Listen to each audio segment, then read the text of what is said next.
Patuloy na nangangamba ang ating mga kababayan na naninirahan sa tabi ng Cagayan River dahil sa banta ng pagtaas ng level ng tubig sa ilog. Dahil dito nanawagan na ang alkalde ng Tuguegarao ng paglikas sa mga pamilya na nasa tabing ilog. Si Isaiah Mirafuentes sa Sentro ng Balita Live. Angelique, katatapos lamang maramdaman dito sa probinsya ng Cagayan ang malalakas na ulan at hangin. Ang lungsod ng Tuguegarao at ang southwestern portion ng Cagayan ay sinailalim na sa signal number 3. Malalakas na ulan na sinabayan pa ng malakas na hangin. Yan ang ipinadama ng Bagyong Nika dito sa probinsya ng Cagayan. Sa ngayon, nasa ilalim pa rin ng Tuguegarao City sa signal number 3. Pero nangangamba ang maraming mga residente sa posibleng pagtaas ng Cagayan River. Kanina, pinuntahan namin ang isang bahay na nakatirik sa gilid mismo ng Cagayan River. Bumagsak na at tinangay ng ilog ang isang bahagi ng kanyang bahay noon pang Bagyong Christine dahil sa unti-unting nilalamon ng ilog ang kalupaan at umabot na sa 15 metro ang natapyas dito.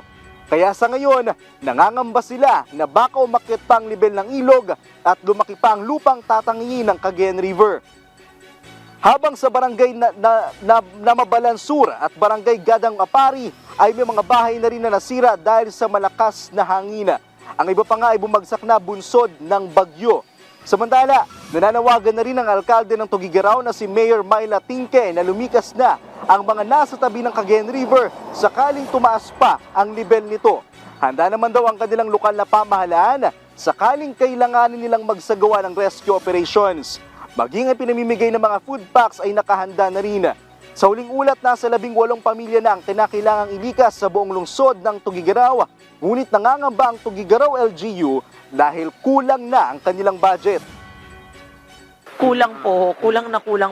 Parang at least meron we've declared a state of calamity for us to be able to purchase the food items kasi minsan mas mahirap magbigay ng pera.